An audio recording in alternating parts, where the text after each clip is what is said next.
Sometimes it says go live, sometimes it doesn't say go live. I don't know. See, now it's just live. Okay, well, welcome to the stream, everybody. Today we're gonna do some practice interview questions with the HR lady and me, and she's gonna give me really difficult questions, and I'm gonna do my best to answer them on the spot. I've had no preparation, but hopefully this stream helps you out in case you get asked these questions. Also, if you just do me a favor, go follow me on like Instagram so I can get 10K, so I can get, I think, links, swipe up links. That'd be great. I just need like 10. No chill, what up? Lima, what's up? Oh, also, feel free to add in the chat. Will HR hire me today? Are you gonna hire me today? No. Probably not. Kafa, what's up? It's an uphill battle. Yeah, feel free to add any interview questions, and I'll show you how to BS your way through it. Okay, so she has her own mic. She's just gonna turn it on and then mute for every question, and I'm gonna mute when she asks. Can HR Lee start her own YouTube channel? Nah, she's not really. She just likes doing helping me with mine. Cutest couple on YouTube. I appreciate you. You should go check out Wubby and Alex though. They're pretty cute. All right, I got you on Insta Blake. Appreciate you always. All right, I'm ready for my first interview question. Are you ready? Ready. You gotta turn on your mic. All right, I'm gonna mute. Let's do the most common one. How would you describe yourself? How would you describe yourself? All right, how would I describe myself? Well, you know, I've always been a curious person, and my curiosity led me to becoming enter XYZ profession, right? So if it was for software, I'd be like, well, I've always been a curious person, and I've enjoyed technology, so I found myself in software, and then when I was looking around, I noticed your job posting, and I started to research and read about what you guys do, and I was just, you know, really excited, but I'm just passionate about tech. That's what I would say. Pretty good. I'm just gonna take me a minute to get used to this mic. What makes you unique, Josh? Well, I think I'm pretty unique because I do enjoy technical stuff, but I also enjoy people and management as well. I know a lot of people in tech have I don't want to say difficulties communicating, but I don't think I have as much difficulty communicating with technical and non-technical people alike. I guess that's good. Was that like, what do you mean you're the HR lady? You're just surprised. Okay, so the trick to these questions, like your very first questions about, like, tell me about yourself, is that there's really no trick. Like, it's just tell us something about you. As long as you don't say anything like weird or political or religious or anything like that, like, you're probably gonna be fine. That's mostly just to break the ice and tell us something really easy. And most people talk about themselves. Same thing when you're like making friends. Most people like to talk about themselves, so you ask them questions. Okay. So questions that HR usually starts out with is, what have you learned about the company? You've probably had a couple days to prepare, right? So what have you learned about the company? Why do you want to work here? 1 second, I'm going to turn up your volume.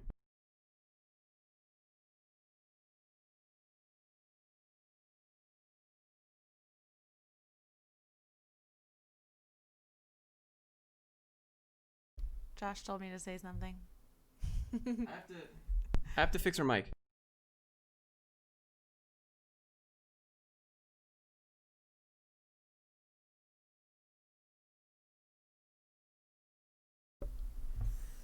Yeah, no, chill. The strength and weaknesses ones are really funny because honestly, we're not really looking for anything either other than, can you answer a question? And is it like my weakness is alcohol, or my weakness is I'm late every day for every meeting. Honestly, sometimes I use that as my strength and weakness because I am like a few minutes late to everything. And then you just follow that up with, but that means that I set myself a 5-minute reminder block of time on my calendar so that I get somewhere early and I get a reminder even earlier. So you can kind of change those in. A lot of the things that I use for strength and weaknesses have to do with time management. Because that's a really easy one, and it's also really relatable. So like your interviewer is going to be like, yeah, me too, because everybody's late. Who's not late to their meetings? All right, I'm ready. I'm ready for your next one. Okay, so you've had a few days to prepare for this interview. Tell us what you've learned about this company. That's like almost always going to be one of your first 1 or 2 questions. Well, why do I want to work for this company? Well, when I started researching hold on. You know what? I'm just going to do everything in corporate bullshit since this is all corporate bullshit. Tell him you should do the Chad. Ever since I started researching your company, I was blown away by your product and what you guys are offering. And the more I looked into what you're doing, the more I thought to myself, I want to be a part of that. You know, I looked at your mission, I looked at your values, and I thought to myself, wow, I want to be part of that mission. And I align with a lot of those values, you know, teamwork, execution, integrity, dignity, doing the right thing, you know, work hard, play hard. I do all of those things. You know, and working at that company I feel like I'd fit in so easily. I wouldn't even need, I wouldn't even need to think about it. It's just like, it'd be like my second family. I couldn't say it. Oh, God. So maybe less cheese when you're actually doing your interview. But, I mean, as long as you take a minute to open up their company website and grab like 1 or 2 lines from there to spit back out at them, you're probably okay. Okay. Tell us why you think you're qualified for this senior developer role. Well, the reason I think I'm qualified for this role is that I looked at what you guys are building, and I happened to actually, I looked at what you were building, and I broke it apart, and I believe the skill set needed to build what you're building, at least that's what this position indicates, that I'll be working on that project. I believe I have those skills, and I could be a beneficial asset. I know a little bit of the front end, the back end. I've done some system admin work. If you'd like, I can go meet your IT team members or your software team members, and maybe they could give me a code test to further assess my skills. How was that good? I mean, how was that? Was it good? It was great. This isn't even a real interview and you're nervous. Let's see. What motivates you and what are you passionate about? I'm passionate about the same kind of work this company's doing. I'm passionate about your product, and I'm passionate about the tech stack that you're using. And what keeps me motivated is I just want to make good products that solve problems. I like complex technical problems solved with simple solutions for non-technical and technical people alike. How was that? Honestly, that's a really good answer. What you should do is open up their website, find out what they're doing, and then relate whatever it is you're about to say to what they're doing and what their company is selling, what they make. Find out a little bit about what tech they're using, things like that. This is not a scenario where we want the truth. we want you to tell us like it's the truth, but if you want the job, what's true for you needs to relate back to this company. Honestly, like everybody wants to be truthful and honest, but you guys, you got to play the game if you want the job. How is this supposed to be helpful? These are the exact phrases that you're supposed to say. If they say, "Why are you passionate about our company?" and you say, "Well, I'm passionate about paying my bills." Yeah, good luck. Good luck getting the job, right? I'm passionate about not being homeless and paying my car payment and not having my car repoed and my house taken away and then getting an eviction payment or an eviction mark on my credit for the next 7. You can't say that. You can't say any of that. You have to take whatever she says and flip it back. Like, yeah, back to something that relates to the company. Everybody needs a paycheck. Everybody needs to put food on their table. Everybody has a family.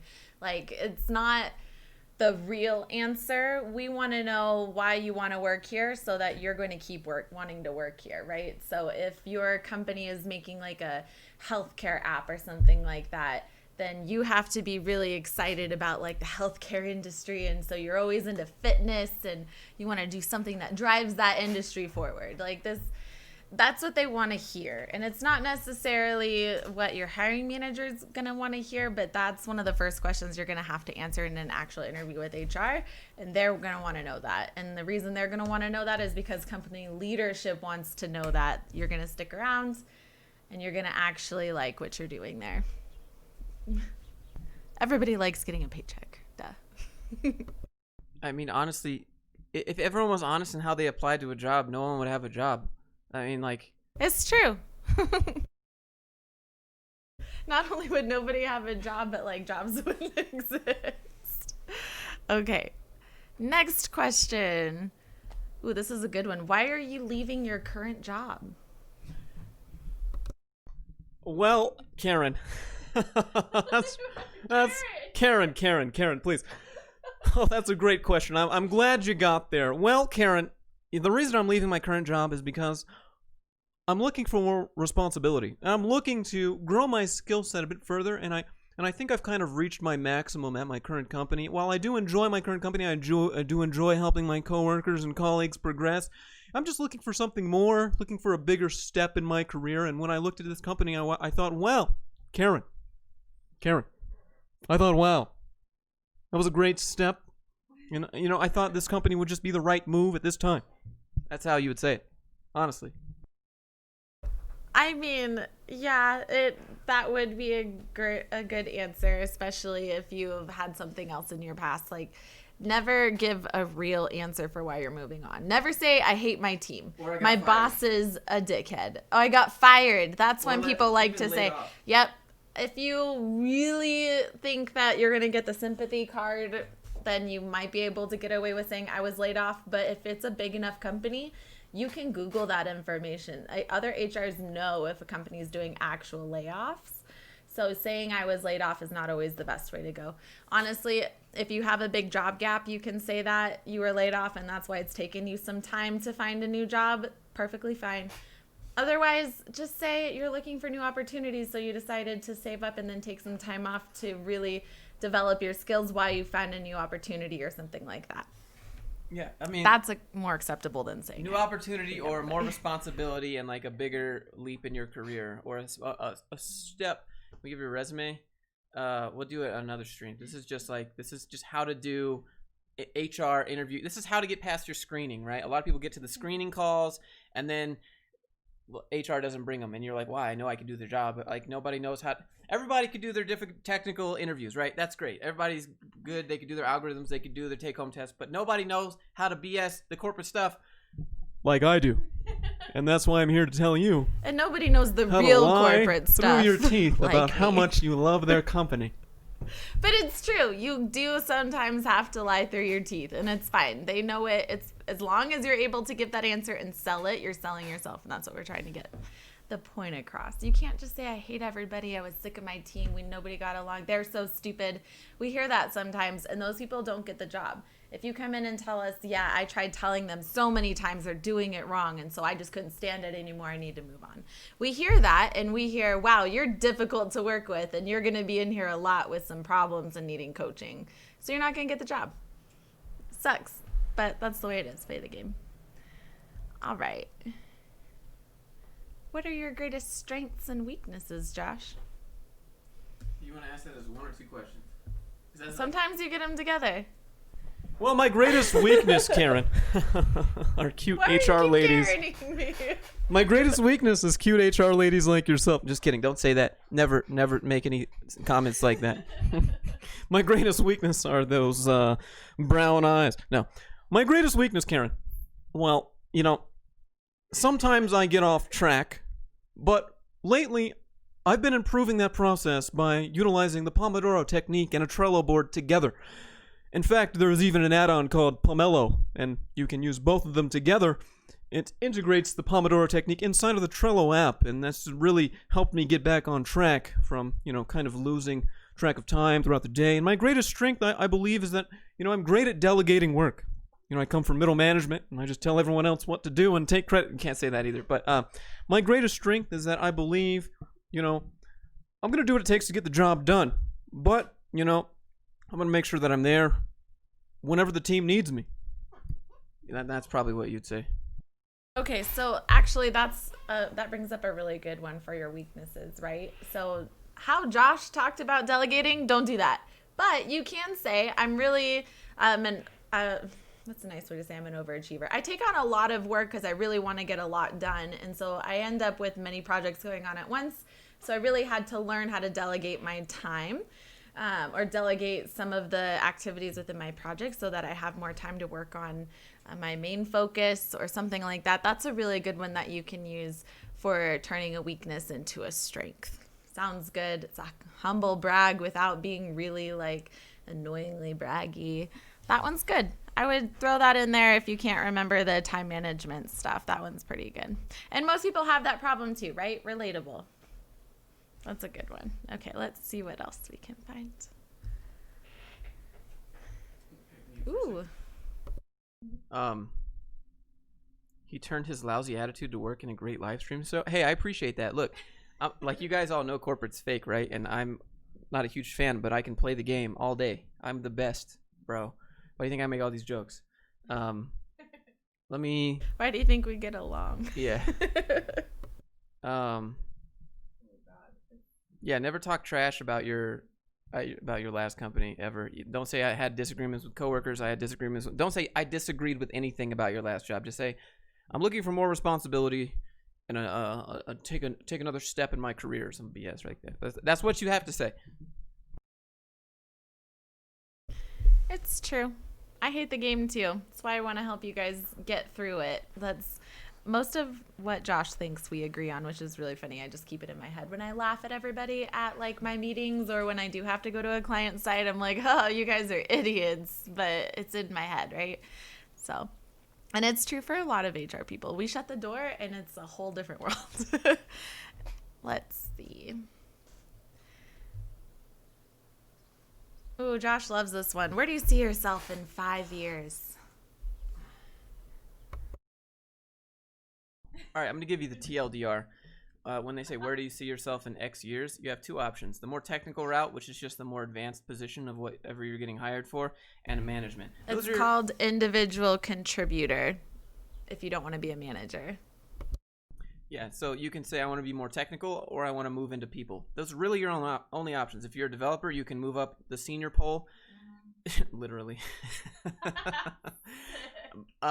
Or you can become a manager, and that's really what you say. So like take your pick. So what I would say is, Karen, I appreciate that question. Well, in 5 years, I see myself somewhere in management because I really enjoy the people aspect of work, and I think I do my best work when I'm collaborating with other people and making sure teams that wouldn't normally work together work together. Not only do they work together, but they work together well. And even they do even better work, than just getting along. I just like to make people work together, and I'm just a people person. That's basically what you say.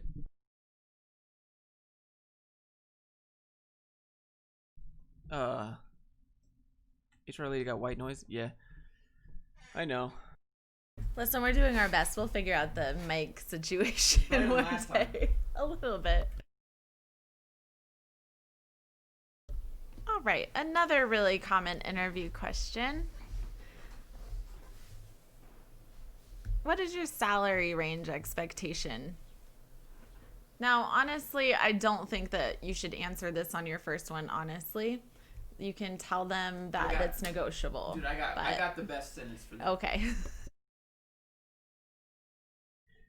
Oh, you want to know about my salary range? Well, to me, Karen, it's more about the company that I'm working for and the people that I'm working with. Numbers, they can be discussed at a later time, but to me, right now, the numbers aren't so much important. In fact, what's your budget for the position? Do you have a budget in mind? And then boom, flip that question on them like that. What's your budget? And then make them say the number first. So you can say budget. You can ask what the salary range is for this position, something like that. Honestly, don't tell them what you want unless they ask for it. If you tell them, hey, I'm going to ask you about money right now, what salary can I expect, especially in the first interview or two, it's going to sound like you only care about the money and they're not going to hire you because you don't just want to work there. They want people who are interested in the work, not just the money. But when you do come to telling them what kind of salary you want, I always say to fib a little. It's just a little bit, right? You're not saying I want $100,000 when the average is like $50,000, right? So if you came from a position before where you made $45,000, I would say, hey, tell them that you've actually moved up within your role. You make 55 currently, you make 60 currently. You are really happy with staying where you're at. You're just looking for a new opportunity for growth. Bam. You gave them what they wanted. You really just want to work there. This is what you're asking is kind of reasonable without being kind of extravagant, but you also just gave yourself a 10 to 15K raise Plus, they might think you're being reasonable wanting to stay where you're at and give you even more than that. That's what I do every single time, and it always works. So that's what I would suggest. Especially if you don't talk about it in the very first interview or two, then they really think you're being honest about that. So what you say? At my last job that I worked, I told them I was making $75K and I was making $65K, but I said I'm making $75K and I just want to stay where I'm at, which like diffuses you trying to look like you're job hopping to get more money. You just say, oh, I'm making $80K, just trying to stay where I'm at, when in reality you're making $50K. This is the game that you have to play. It's, is it lying? Is it fibbing? Yeah, it is. Logically, yes, it is. But the companies can lie to you. They can say, we'll get back to you, and they never do. They can say these are your job responsibilities and change them after you take the job. Like it's a game. You have to play the game. It's like poker, bro. It's just the reality of the world we live in. It's true. And usually they're not offering you the top of what they can offer you. They're offering you a little bit less because they want a deal too. So if they're going to do that, what's the harm in asking for a little bit more and telling them that you make more than you do to get that? Yeah, because if you say, well, right now I make $50K and I'm looking to get $80K, like they're going to say no. They're going to say no. A $30K jump to them sounds really like they're getting a shit deal, right? And you're getting a great deal. So if you say I make 70, but really you make 50, and they're not going to verify that, then, and most companies do not verify that. You will know if they do verify that, by the way, if you have to sign a little waiver saying, yes, you can verify the salary at my previous employer. Yeah, if you don't sign that paper, well, that's the thing. It's like a background check. If they ask you to sign it, then you got to sign it if you want the job. You don't have to sign it, but you won't get the job. If they ask you to sign the salary verification form, you don't have to sign it, but they're going to know you're lying and you won't get the job. So usually, though, you find that out earlier on. That's why I say don't fib too much. The reason for that, let me just drop a little HR knowledge. It's called total rewards. Okay, this is your total compensation package. So if they're asking you, hey, what do you make? And you say 60, but you make 45 in reality.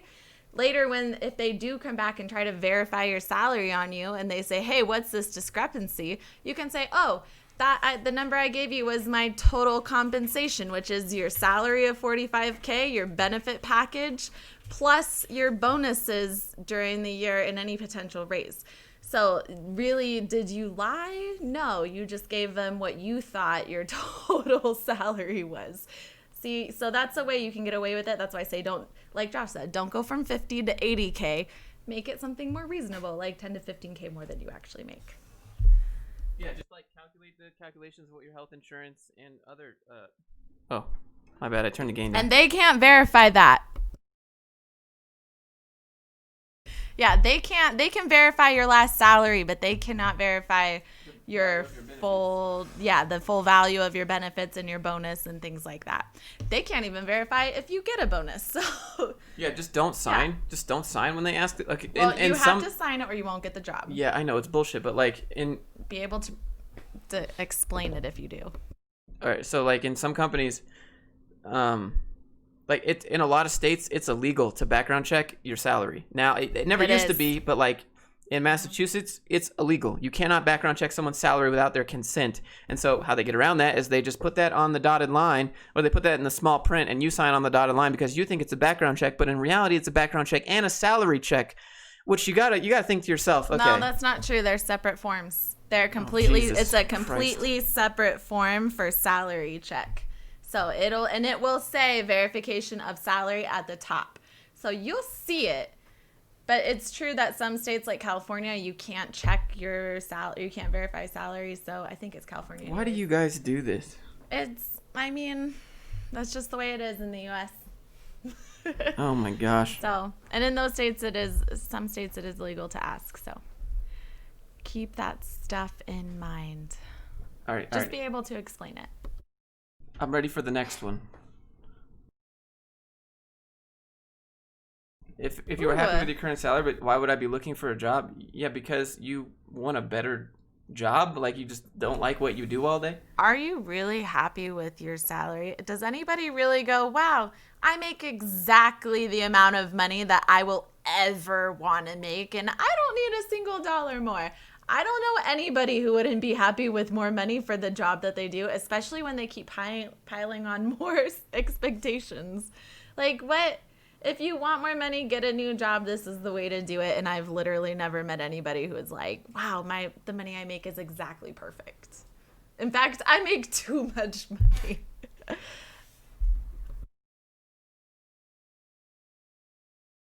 Yeah, I'm ready. Another question. Can you tell me about a difficult work situation and how you overcame it, Josh Chad? Oh, I'd be happy to tell you about a difficult work situation, Karen. Just this last week, I had a coworker, and we were working on a project together, and we had some misalignment in our views of how we were going to tackle this project, which caused us to what was looking like to go over the deadline. But you know, we stayed late. We had a personal meeting. We messaged each other on Slack, and we set something up outside of work so we could get this done and talked about. And we sorted out our differences of alignment of how we were going to build the tech stack for this project, and we came to an agreement, and we got it delivered actually before the deadline. So even better than we planned. How's that for bullshit? Okay, all of these like weird voices and stuff that Josh does aside, he gives some pretty good answers. So take note of this. I know it's funny to laugh at, but honestly, the answers he gives are pretty good. So clean it up a little bit, but it's not so bad. Remember, you want to stay positive and neutral. You never want to drag anybody through the bus, even if it was the most hated person you've ever met in your entire life and you had to work with them and it was awful and that's why you're leaving. Or that's why you got fired maybe because you threw a drink in her face or you just constantly could not freaking stand her. Yvonne. So just never, like, you never have to bring any of that stuff up. Homeboy said, should you ever wear anything but a suit? Yeah, if you're a dev, don't wear a fucking No. suit, bro. Like, No, maybe okay. to sales or something. Wait, so I answered this question for C in the chat the other day, and I think it's important for everybody to know because you will get laughed at if you come in wearing a suit for your interview. Number one, it's hilarious. Number two, they think you take yourself way too seriously, and you're going to make them look bad, so it's not good. You're going to be uncomfortable, and so are they. Especially in jobs like this, if you're not applying for a management position, don't wear a suit to your interview. I recommend business casual, dress one step above the job that you want.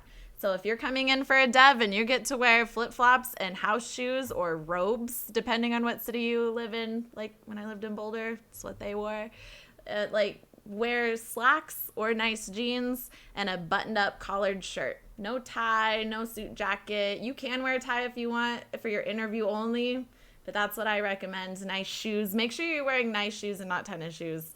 And that's it. Take a shower. It's great. Same thing for ladies. You can wear a skirt, button-up shirt, slacks, nice shoes, the end. Like, make sure you tried, but you're not overdoing it. Same thing goes for your first day.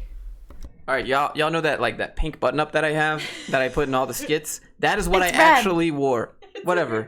It's light red. That thing that I wear in all the skits where I make fun of corporate is actually what I wore to every single interview. I just wore black slacks, a button up, and that was it. And I had That's some, I didn't wear tennis shoes, but I had like some white shoes, like some Dockers or something like that. But that's really all you need. As long as they're nice, it's fine. You can wear like a brand new nice pair of Vans if you want. Just nice, didn't work out in them or mow the lawn in them kind of shoes. Like that's all it takes. Your first day of work too. I used to do a new hire orientation for the first day for employees every Monday.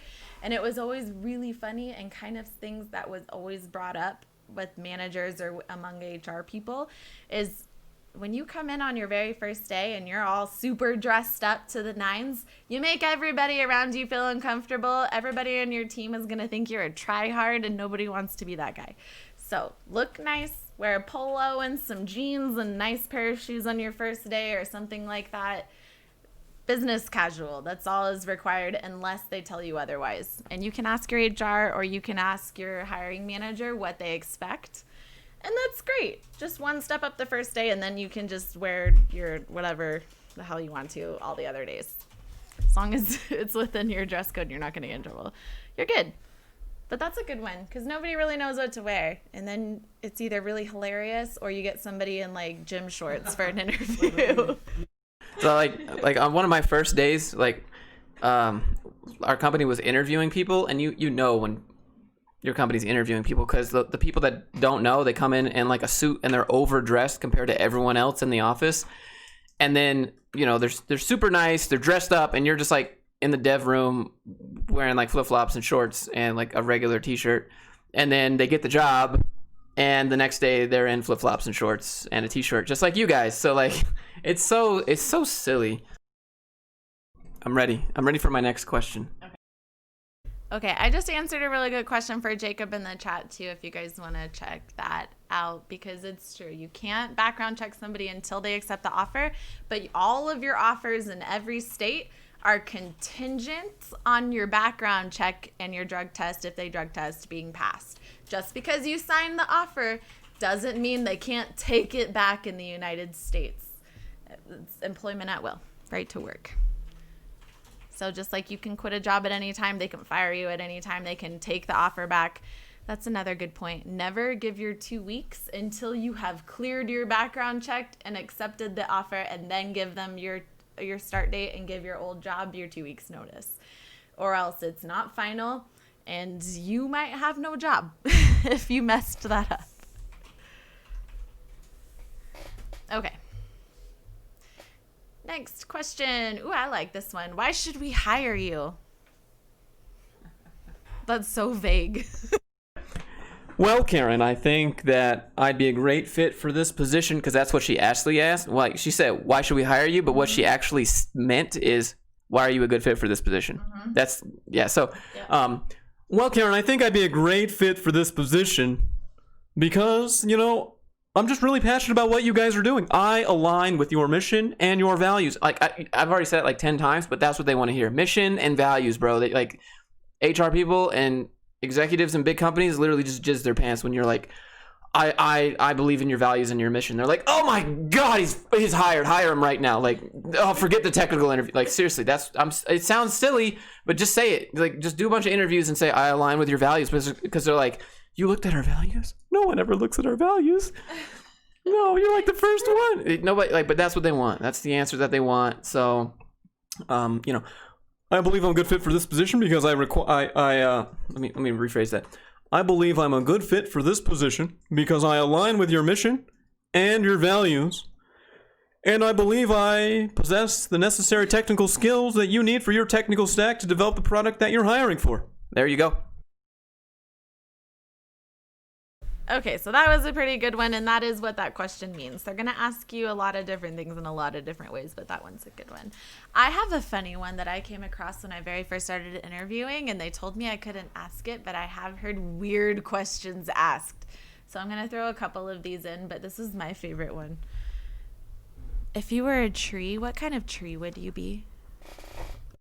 I'd be a Joshua tree. You walked into it. You actually walked into it. It's true. Okay, but honestly, they will throw questions like this in the mix just to throw you off and see if you can name something or answer it, or if you can be fun. It's like the equivalent of team building before you actually come into work. They want to see if you can play along, play well with others, and be able to answer weird things in a good way. And that works. Joshua's a Joshua's tree. Honestly, I like give something like, I would be a mighty redwood tree because I'm strong and dependable, or something like that. Like, throw something in there, make it something good about your qualities, unless your name is Joshua, or maybe there is like another tree named after you, because that was funny. HR is gonna love that.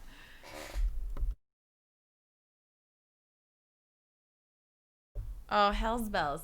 What? No, you're good. Okay.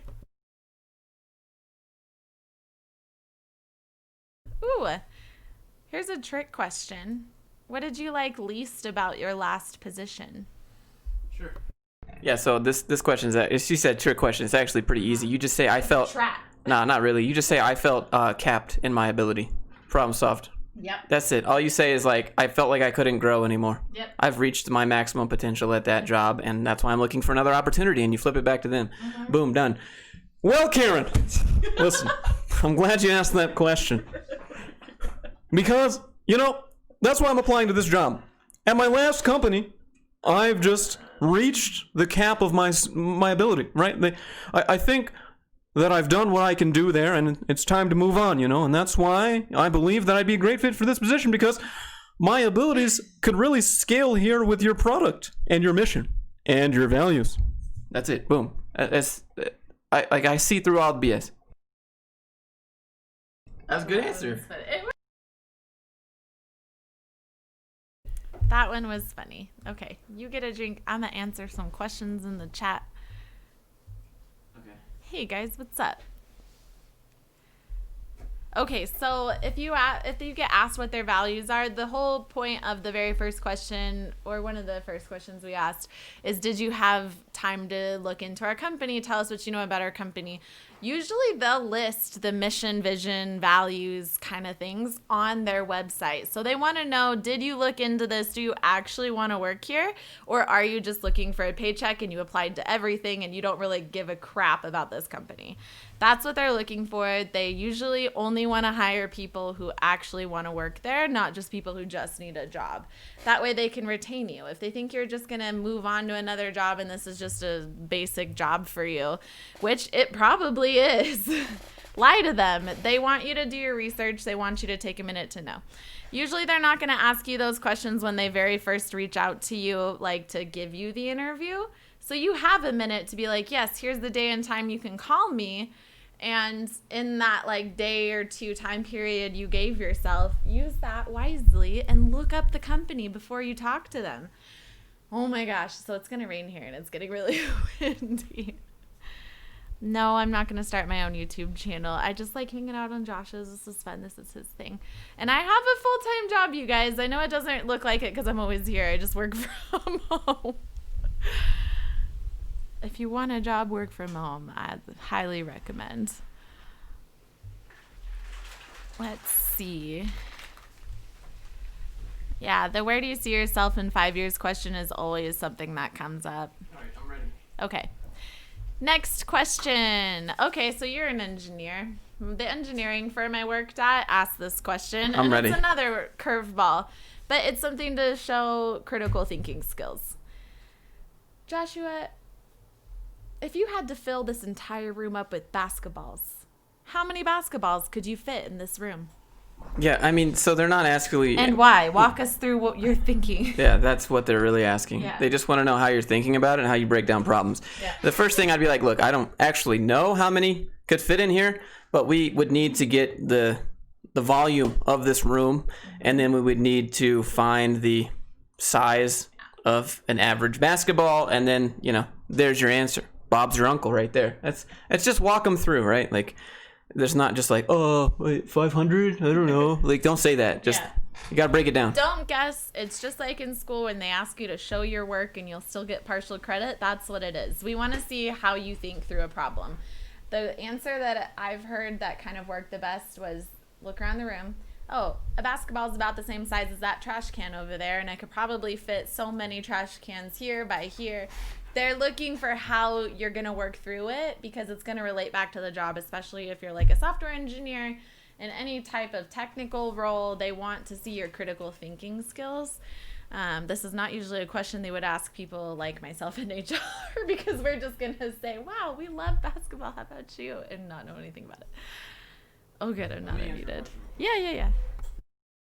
Look, you've been hitting the gym. I have, fam. Thank you for noticing. 5 days a week, sir. We just did back day today. Back day was a good day. Yeah. There was nobody there too.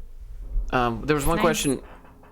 There was one question that said, "Why does my job require citizenship?" They asked me about citizenship and country of origin for remote positions. It's because in the United States, if the job is remote, the work that you might be doing is still secret, or like it requires some sort of clearance, or even if it's not, that might be like government work, and they just don't want to outsource it to companies overseas because they don't want like competitors and stuff. I don't know, like intellectual property protections, I guess. Well, and here's another thing to consider is there's only so many spaces for international workers within a company. It's based on a lottery system.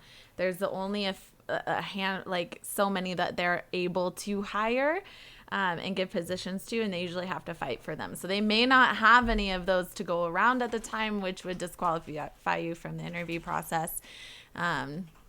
So keep that in mind too. It's not just because, oh, we don't want to hire you because of this, because of where you're from.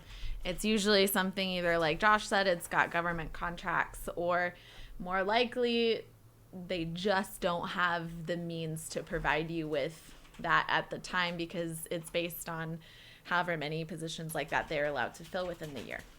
So, and it's also a thing to keep in mind too. If you don't win the lottery after 3 years, if you're out here on like a student visa or something, which a lot of people are, then you have to go home, and it's totally a lottery system. It's not, we don't want you. It's the government didn't pick you. Okay.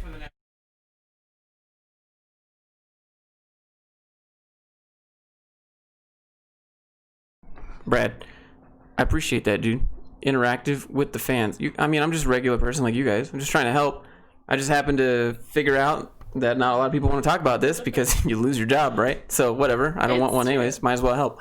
Same reason I don't give my name. Okay. Oh, that's a good one. What does customer service mean to you? The reason this applies, even if you're not in a customer service industry, like if you're not answering phones or something like that, is because you're going to be serving the clients, you're going to be serving your marketing team, you're going to be working as a part of the team who are asking you questions how to do something all day too, especially in your dev roles. So, what does customer service mean to you, Josh, Chad? Customer service, to me, represents an opportunity to interface with our clients, the people that help us do business, the people that provide our business. Without the customers and the clients, we wouldn't even have a business, right? So, customer service to me is an opportunity to build a meaningful relationship with the people who value the product that we provide.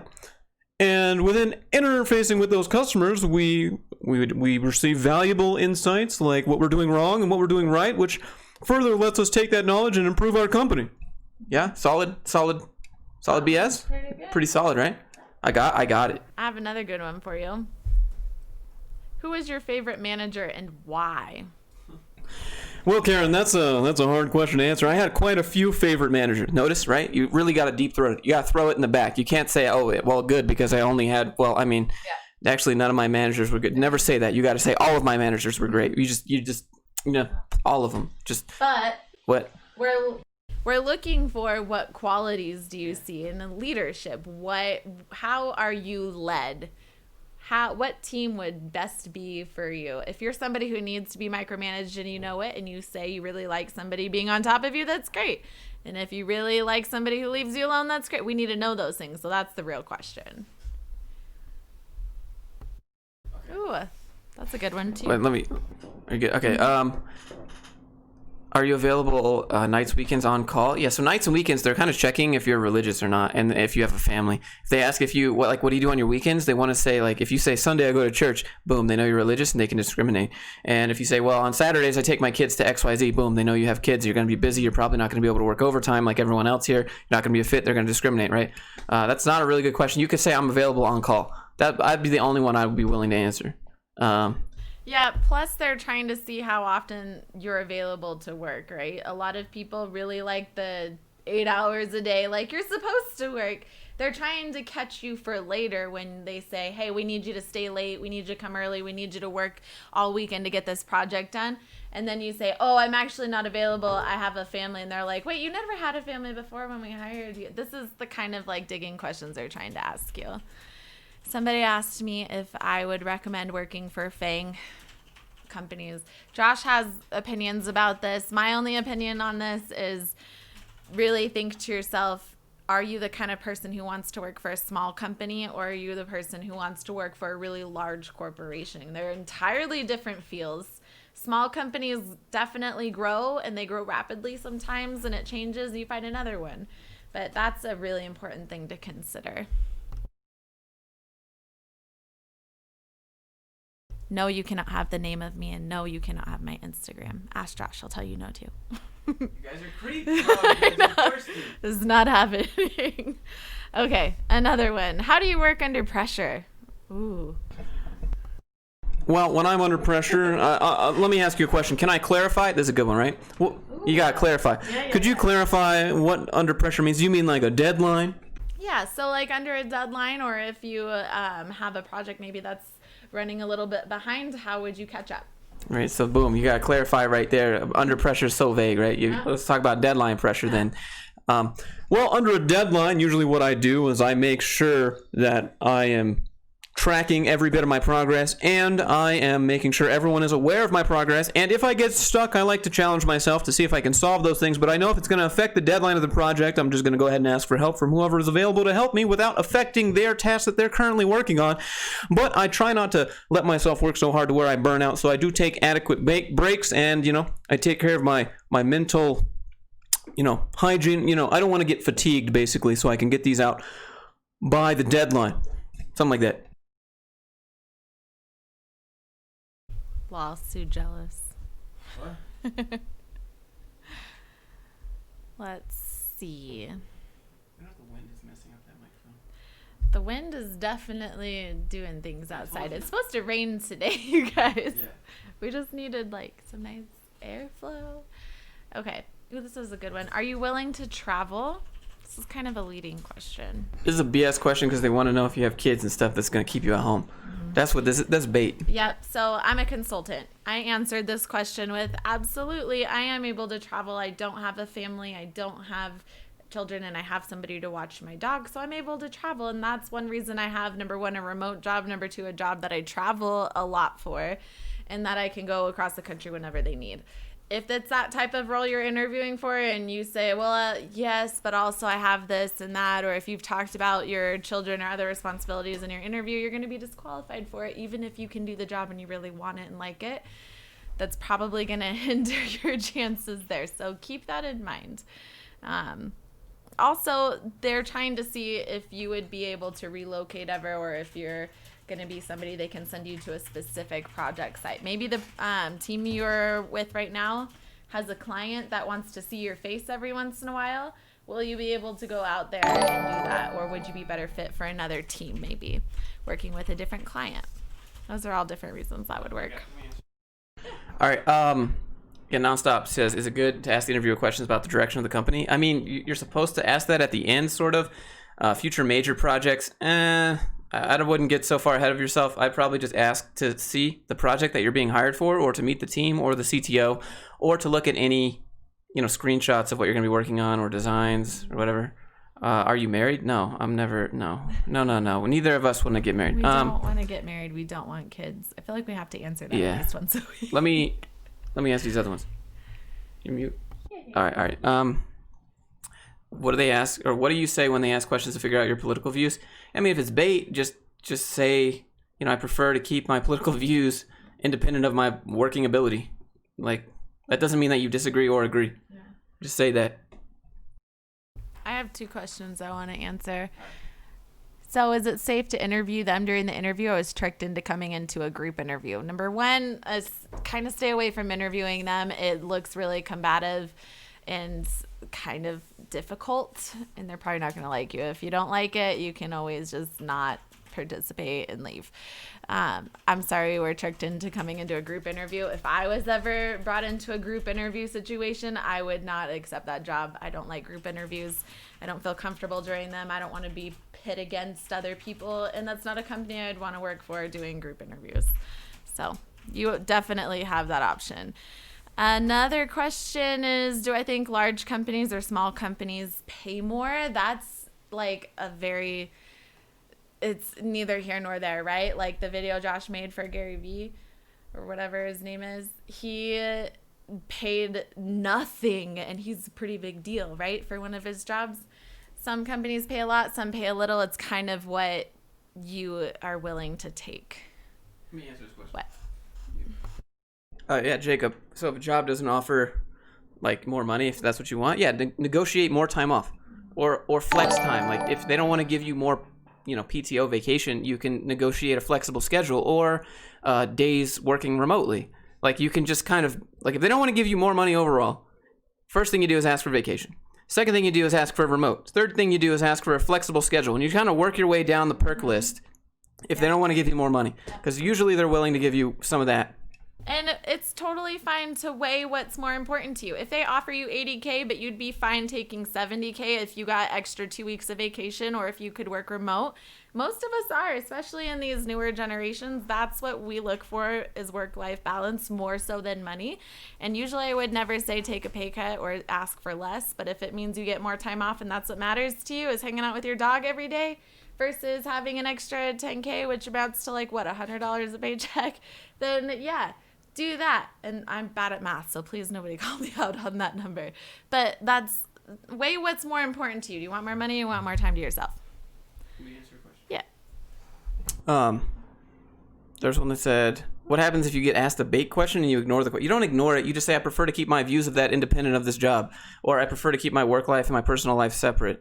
If they say, what do you do on the weekends? You can just say, oh, I just have some hobbies and play basketball, whatever, right? Like, just answer. Like, you don't have, like, Vanessa had a good idea for a young person. It works for me. I do okay. I don't have any side effects. Everyone's like, you got that Vanessa right, dick. And I can she can confirm that's not true. Confirm we are great in that area. I mean, hold on. Some baiting questions. Yeah, like, I actually have a list of baiting questions that HR asked you guys. You want to do them? You want to ask the bait questions? There's a huge list.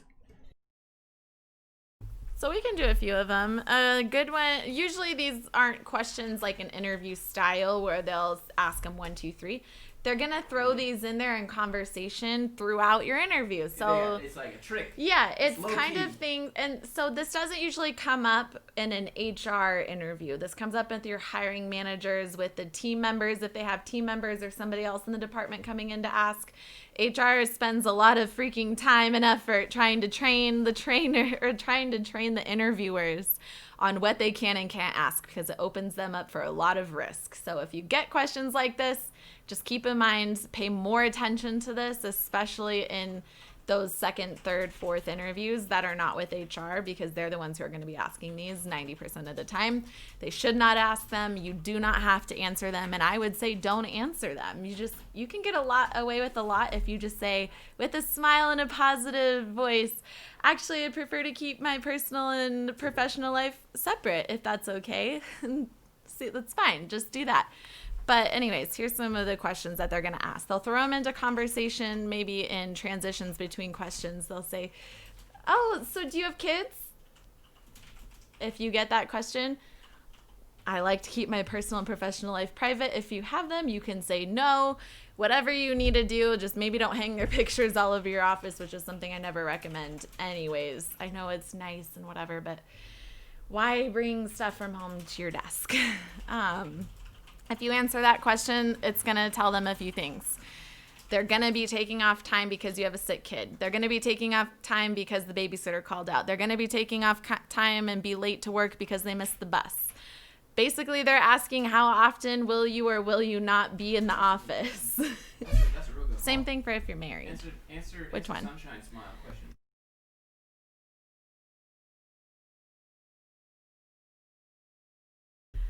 As a woman, is it a good idea to wear an engagement wedding ring to an interview? What about questions about future family plans? I think it's illegal to ask that, but that's a great question. Okay, so I totally get why you would do that because you don't want to get hit on. Sometimes when I was flying back and forth between clients, I would think to myself all the time, maybe I should just put a freaking ring on my finger, even though I'm not somebody who wants to ever get married, so that the person I'm sitting next to on the plane doesn't try to hit on me all the time and I don't have to pretend to be asleep every time I get on the plane. It's really annoying, and that's totally not conceited. If you're a woman, you get it. It happens to you no matter who you are, wherever.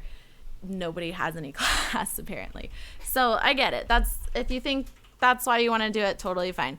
But I would recommend not in an interview because that, especially if it's only an engagement ring, so you're in the family planning stage. You're getting married. You haven't been married yet. They're going to ask you about that. And then, or they might ask you about it, right? If they don't know the rules that you're not allowed to talk about that stuff.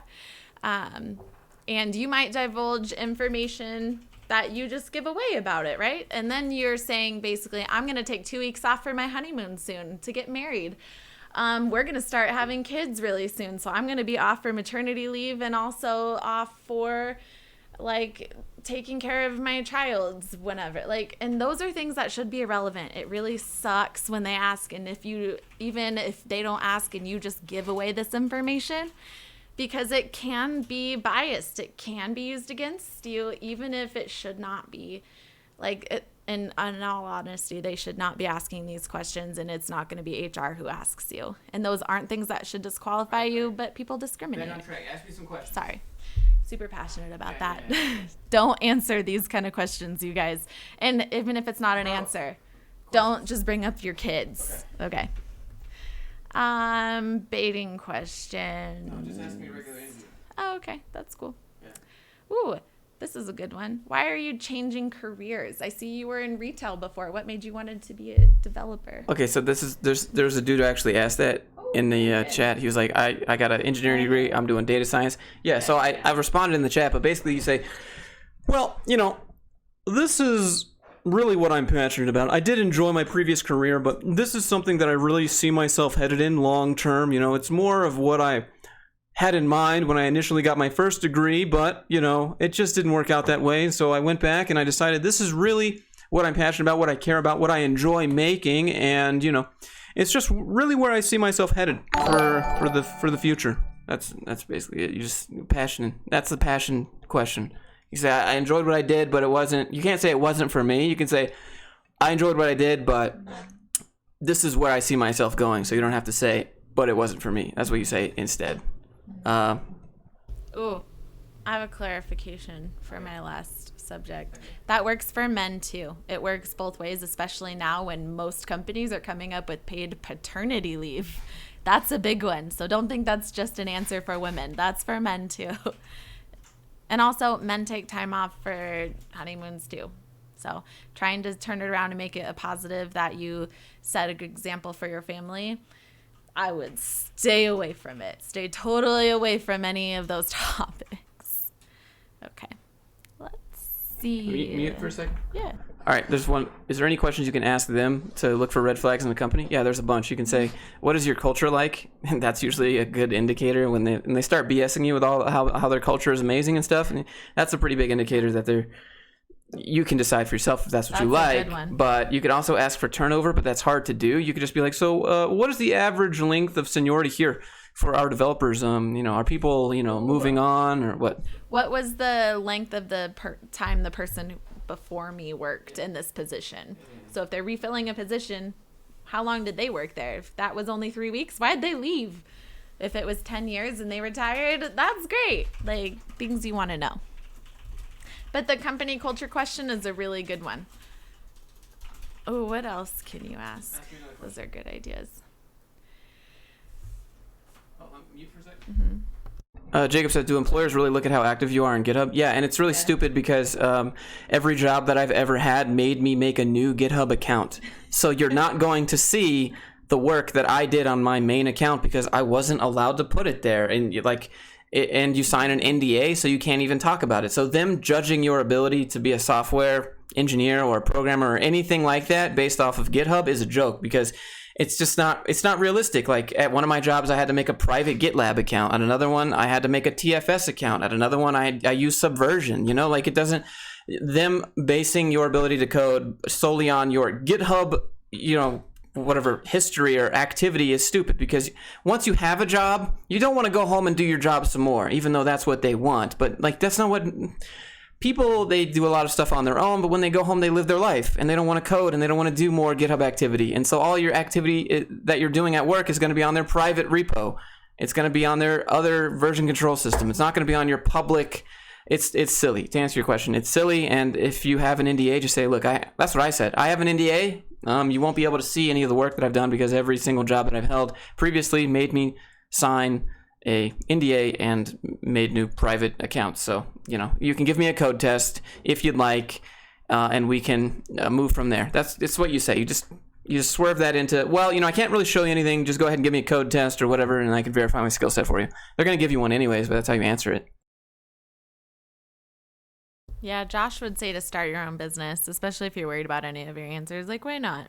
If you can do it. And most of the people in this channel are devs, and you guys are in careers where you can have your own business or work for yourself. So do it.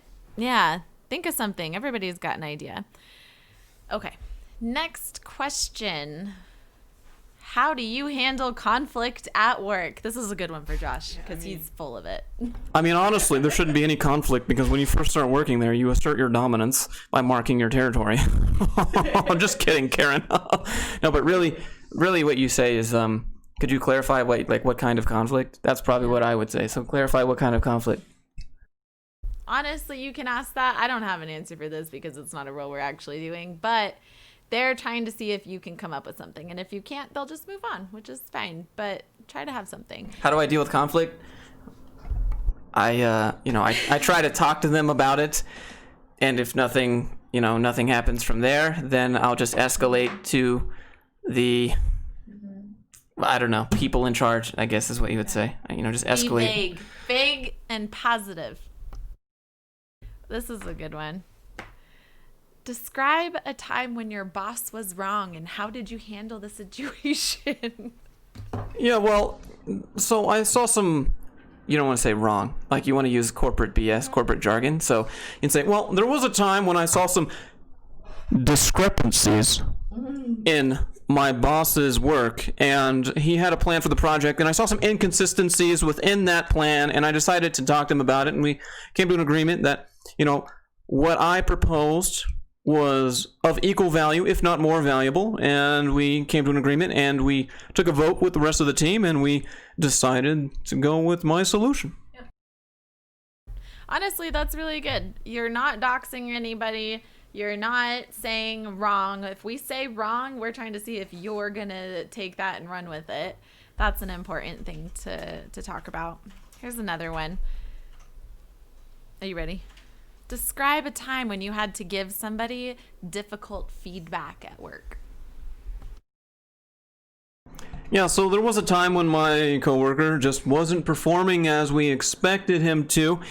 And we had to talk to him about it because we were concerned about the output. And, he seemed a little bit down in the office. So you want to make that emotional connection. So it's not just about work. You want to say his output was suffering and we noticed that. But we were concerned about him and wanted to make sure that he was doing okay. So we had a little check-in with the team on him. And we discovered that he'd been having some issues outside the office at work. And so, we ended up coming to the conclusion that he needed to take a few days off, and then he came back, and he was better, more productive than he was ever before, basically. And so we just had a conversation about it, and things are good. There you go.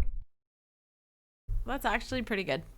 See, it's all about staying positive and neutral. You never want to say, yeah, their work sucked, so I had to tell him what's up and that they should really find another job because we hate him.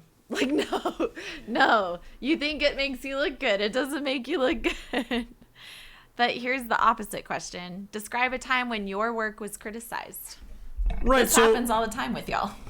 So typically, we have meetings once a week or so with the dev team, and well, we're not talking about stand-up. We have stand-up, but we have meetings and, we review each other's tickets. We have what are called post-mortems for our 2-week sprints. I don't know if you know what sprints are. Yeah, we call them post-mortems, Karen. That's what we call post-mortems for our 2-week sprints, where we analyze what we did over the last 2 weeks and we analyze everybody's tickets. And, there was a ticket where I just wasn't getting the output that I thought I could on that ticket because, there were a few blockers. I'm not trying to swerve the blame or put the blame on anyone else, but there were a few blockers that I was waiting on and everything just kind of piled up on me and I just couldn't get it done.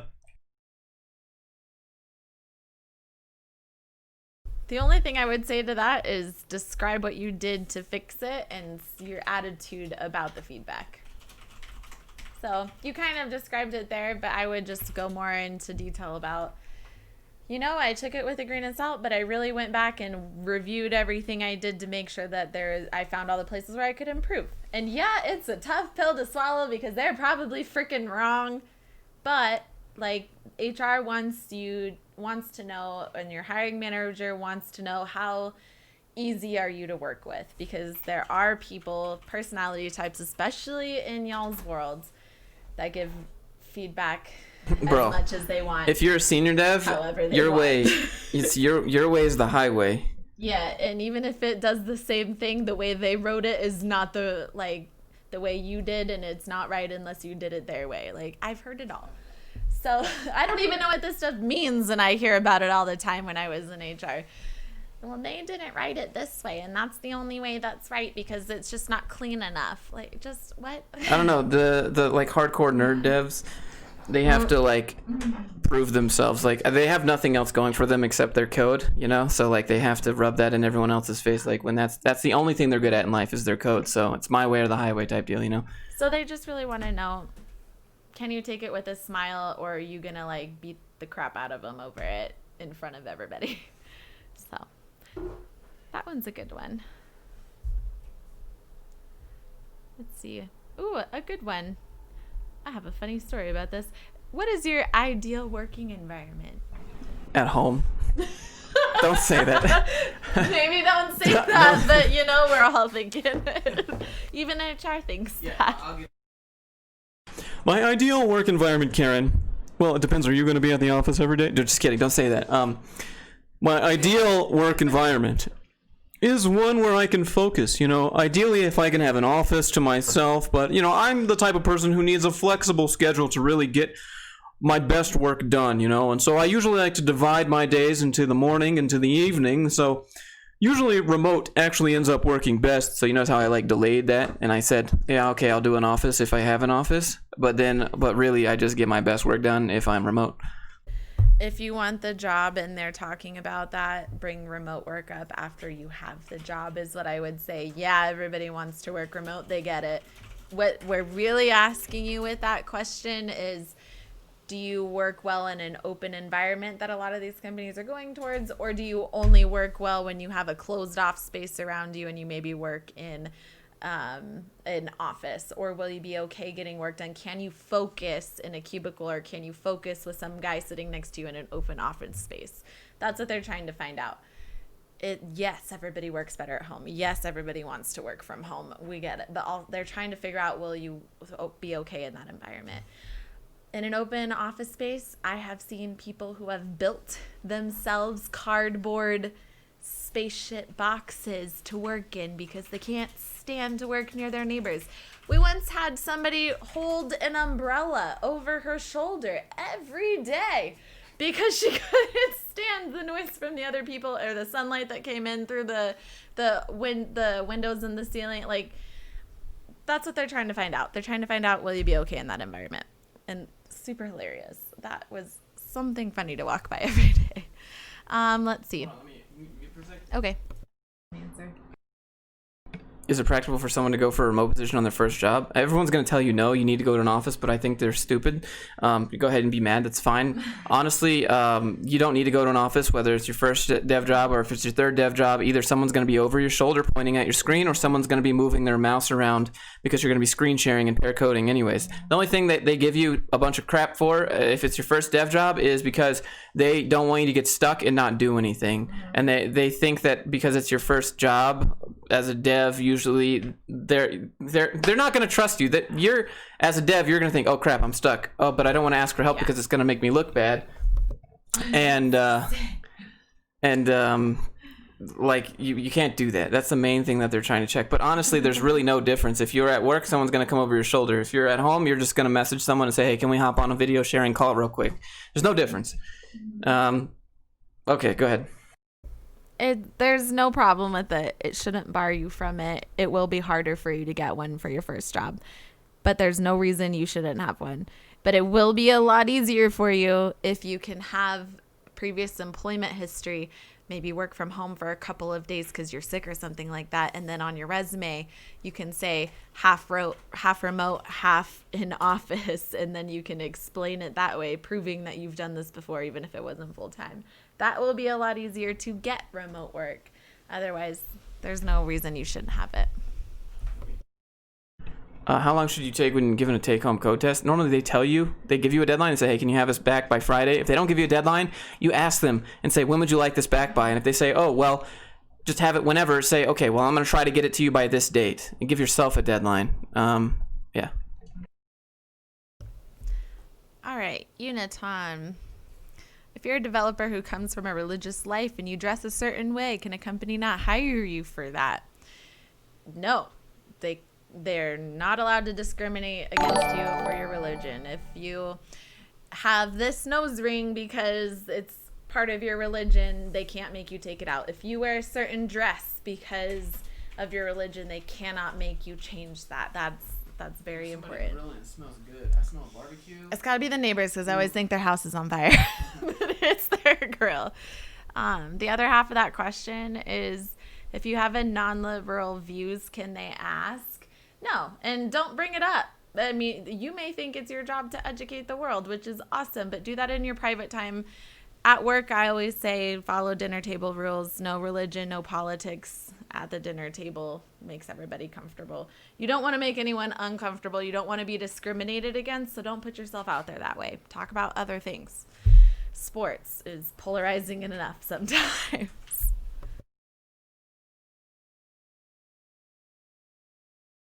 Will they hire a Peruvian living in Peru? Yeah, you'd be a W-8 contractor. If you wanted to work in any other, well, in the United States, if you live outside the country and you want to work for a company in the U.S., you're going to be a W-8 contractor, which is known as someone who lives outside of the United States. And that's what you tell the IRS when they say, okay, where's this money going? Because you're marking that person off as a business expense, as a contractor. And yeah, that's it. So yeah, you can do it. You're just going to be a contractor. And here's the thing. Here's the real plug for you guys. It's actually cheaper for the company for you to be contract. So, and you get to control your taxes. So that's nice. And you're not on payroll. And if you're a W-2, you're on their payroll and they have to pay payroll tax. It actually costs them more money to have you on payroll. So it's cheaper to be a contractor, but if you don't know what you're doing with taxes, it's kind of a crap deal because it's more taxes, but you usually get a higher hourly rate to compensate. But if you know what you're doing with a business, then yeah, contract is the only way to go because you're actually self-employed as a freelancer pretty much. Somebody said to work in San Francisco right now because of all of these different reasons. The one thing I want to call out is they said, just put a San Francisco address.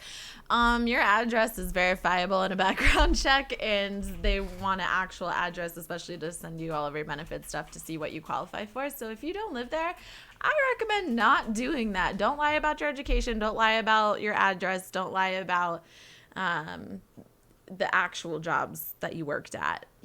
The details are schmeatels, but don't lie about the big things, you guys.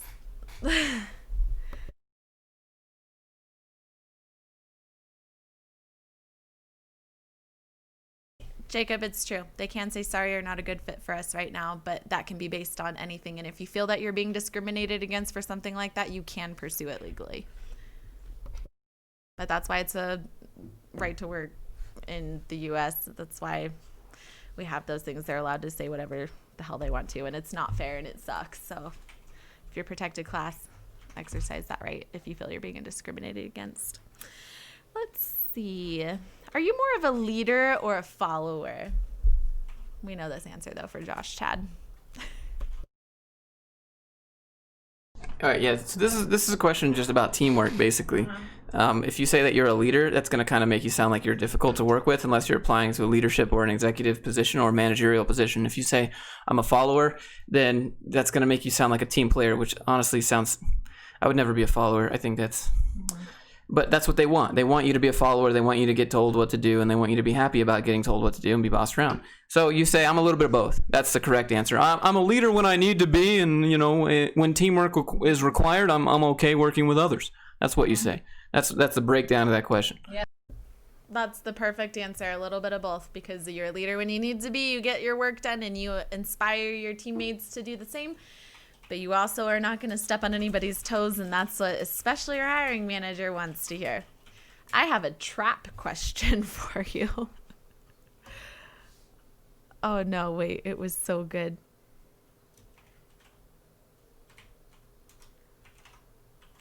Oh, hell's bells. And it just left my head, too. We'll come back to it. Ooh, that's what it is. Are you a morning person? This is a total trap. Don't answer this question, at least not honestly. But anyways, Josh, Chad, are you a morning person? I mean, I am, but Good. I don't understand. Easy peasy. What they're trying to ask you is, are you going to be late for work every day? Yeah, I mean, that's pretty simple. Yep.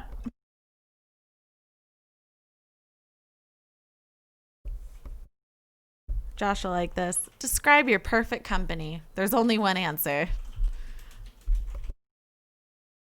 I'll answer this one. No, I got it. Perfect company is your own company for sure, bro. But like the question that they're asking is, are we a perfect fit for you? Like, are we actually doing everything that you wake up and dream about doing every single day? And in your mind, you're thinking, well, yeah, I just want to pay my bills and, you know, not be homeless. But they want to hear you say, this company is everything that I've ever dreamed about. In fact, I was researching your company the other day, and I saw some people working there. I think it was Bill in accounting, right, Karen? I saw Bill in accounting. I noticed that he had a blog where he writes about the company.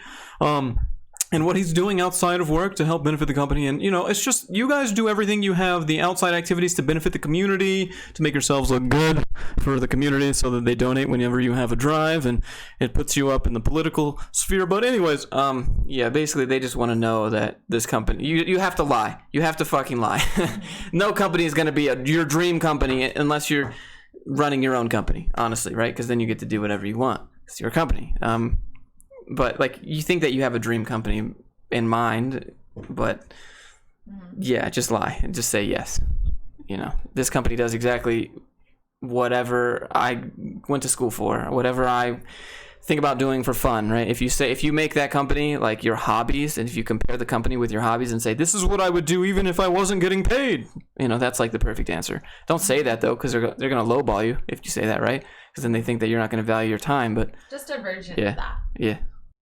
Okay, this round is going to be date questions as job interview questions, because I have heard these a few times and we have asked them a few times too.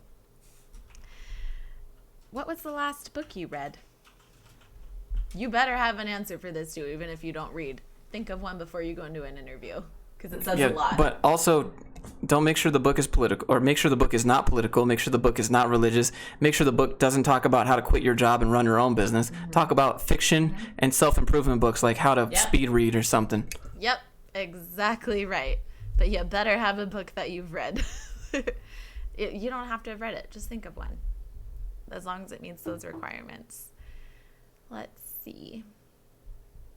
Oh, there's one. How do you get into HR with a communication degree? Did they really ask that? Is that a real question? It's right there. Listen, y'all, that's exactly what I did. I have a communication degree. That's literally what I majored in. And it's mass comm, and I decided I wanted to work with people, and so I tried it out. By the way, HR is not helping people. It's helping the business help people help the business. So it's not what you think it's really going to be, probably. The way you do it is to try and take the APHR to prove your knowledge on HR. You can start out in smaller HR positions like an HR assistant, anything that says HR or recruiting coordinator or specialist. Those are going to be your entry-level jobs in HR. They're really hard to get, especially if you don't have any HR background or experience. So study up on everything you can on your resume. Maybe reference things like different HR publications, that you follow SHRM, that you took the APHR maybe, or that you're studying for it, that you volunteered for HR conferences or something like that. You got to be able to show you have some kind of interest or knowledge in these subjects, because it's not sitting at a desk. It's legal, and knowing how to keep companies from messing up, and how to help employees when they have a legal issue. And a lot of these things don't sound legal, but they are, like harassment. So very important. If you're going to jump in, keep those things in mind. I'm ready for my next question. Oh, that would have been a good one, but I think we already answered it. What's your ideal company size? You got mute. Oh. All right. My ideal company size, well, I prefer to work with a smaller group of people. I like that feeling of family. I can't even say it. But what you say is, this is how I would say it if I was actually in the interview. So this is what true BS looks like in the job, like non-business mode. This is I prefer smaller companies because I like working with a tight-knit group of people. I feel like you can get to know your coworkers more, and you kind of feel like a family at the end of the day, and everyone feels like they have an impact when the company is smaller. And so you really feel like you're part of the company, and you're driving the company, and you feel like you're not just a number. That's what I would say, word for word. That's what I have said for smaller companies, and they love that answer. But if you know it's a bigger company and you like smaller companies, obviously don't say that. Next question. How do you keep yourself organized?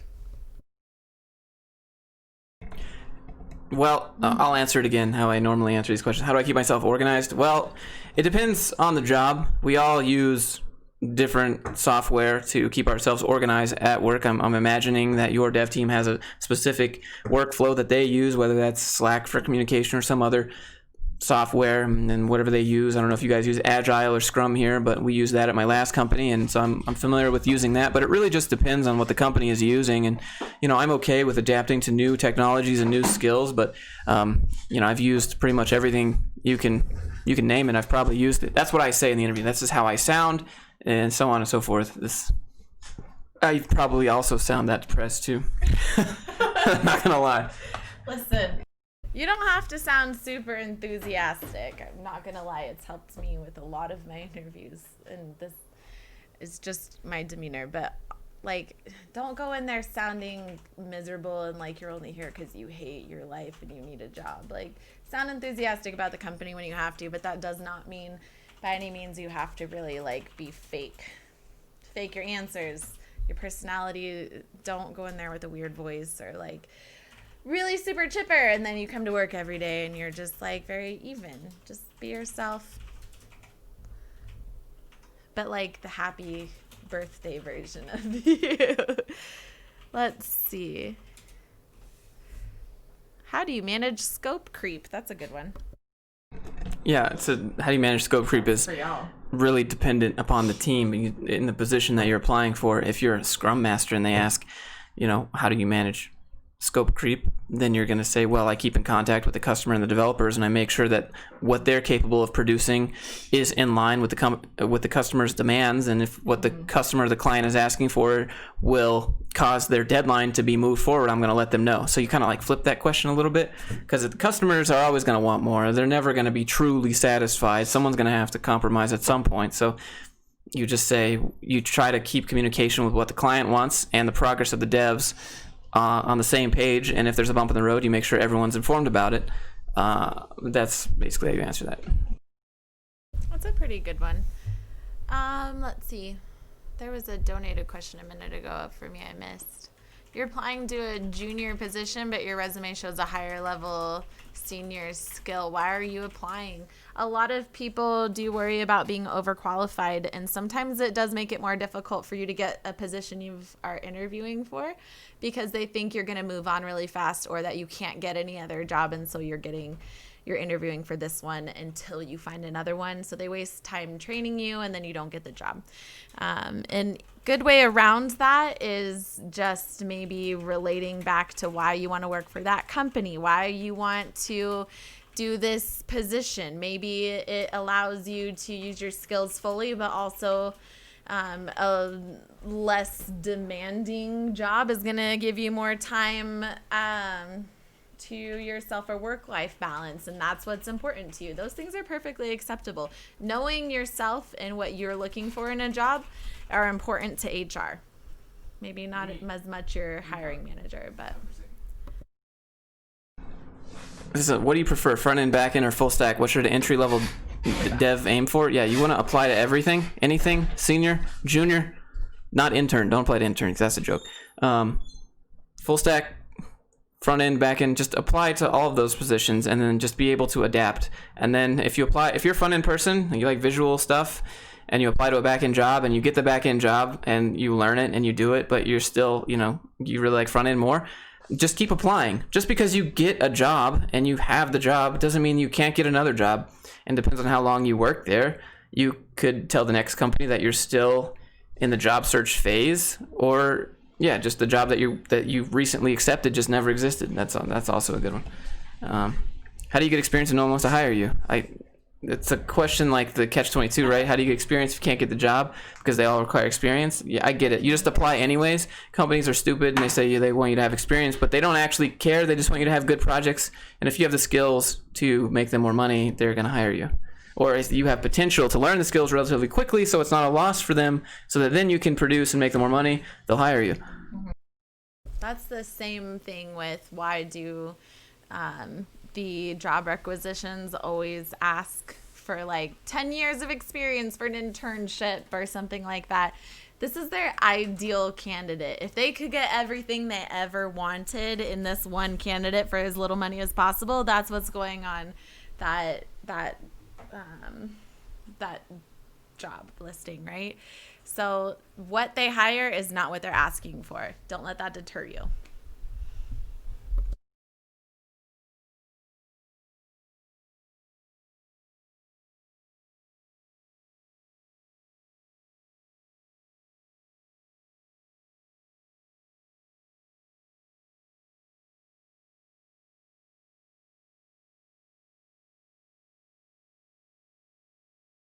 Oh, that's a good one. Explain why you've had so many jobs. Almost irrelevant now. Yeah, I mean, why I've had so many jobs. You kind of have to be honest here. You can't say that you're just hopping and hopping and hopping. You just say, well, at one position, our budget ran out. That's what I would say. Make it not your fault. Our budget ran out. The company moved in a different direction, and our team wasn't needed anymore or whatever. That's what you would say. Don't make it like I just did it. Make it sound like the company did something. You can also make it sound like it was a contract, like you were there to fulfill a specific project need. If it was only a few months long or something like that, and then the project ended because you completed your tasks for that project. I've used that before. Let's see. What do you look for in a mentor? This is more for management. What'd you say? You look for in a mentor. In a mentor? Yeah. Someone who is experienced but also patient, and they're okay with explaining things in the nitty-gritty. They like, breaking things down to the root cause and root analysis, and they know that I'm going to make mistakes, and they're okay with that because they've made mistakes too. And as long as they're willing to point me in the right direction, then that's what I look for, I guess. I don't know, something like that. Yeah. Don't let that one be something that you think doesn't apply to you. A lot of jobs now, even for entry-level positions or internships, are really into the whole mentor thing or having a buddy to learn from at work. So they may be asking you for that because they assign everyone a mentor, assign everybody a buddy, or they want to see if you are going to or be willing to grow within their company. So it's an important one. How many hours a week do you normally work? I don't know. This is kind of a bait question, honestly. Yeah, you just want to see if I'm working overtime. How many hours a week? Yeah. Well, I mean, this is what you say. Total bait. You just say, well, it really depends on the project that we're on. If it requires me to work on the weekends, and that's what we got to do to get it by the deadline, then I can't say that I'm a stranger to working weekends or whatever. Right? Just BS it. They don't want you to you don't want to guarantee that you're going to be okay with working overtime, but you also don't want to give away that you're never okay with it in order to get the job. I would say hard pass on working weekends. But to a job, I would say what Josh did. If the project or the reason required me to do so to meet a deadline or finish something, I'm available. That's what I would do. Neither here nor there. Gives them what they want without, leaving you without a reason if you ever don't want to. Somebody asked, does HR call your previous jobs? They do. So usually it's a background check company that will verify your past employment. And the only two things that they can verify are your past, the dates that you worked there, and your last title. So they can't say, yeah, they started out as an intern and at the very end they moved into a manager position. They can only say your last position. So on your resume, if you want to say you worked there for 4 years as a manager because that was your last title, go for it. That's all they're going to verify. They're not going to say, yeah, she was mostly an intern there. They're going to say, no, her last thing from this date to this date was this job title. Totally fine. They can't verify your salary unless you sign a specific waiver saying they can verify your salary. You have to sign it if they ask you to, or you won't get the job. You don't have to sign it, I guess, but you're not going to be considered further. Let's see. They can't ask anything else. They can't ask if you're fired or your job performance, if you're good or bad. Nothing like that. So don't worry about if anybody likes you or not. They can't verify anything like that. All right. How about front-end jobs that need design mobile features? Is it okay? I mean, I guess. It sounds like a 2-for-1 job, though. What if weekend sometimes pays more? Now, if you work salary, you don't get paid more. You get a salary, that's what you make. In the United States, there's no overtime. Unless you're making under, I think it's $28,000 salary, there's no overtime for salary.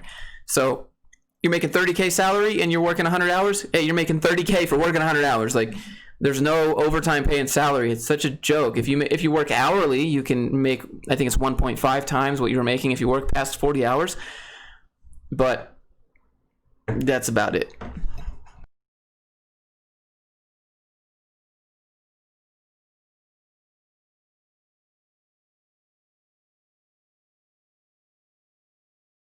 We've been live for like an hour and a half. If this has been valuable, maybe leave a thumbs up. Go check out the stuff. We got some like resume courses and stuff. If you want to support the channel. Yeah, this whole everything in this live stream, or not. Yeah, everything in this live stream is in the course that I'm making for like interviewing, basically. All of these answers, all these questions, more bait questions, more bait answers type deal. All of it. It'll be in it. Yeah. Can you start a Facebook group? I have a Discord. You can join that if you want. I don't use Facebook that much. But I guess that's it. So we're gonna head out. Hope you guys had a good one.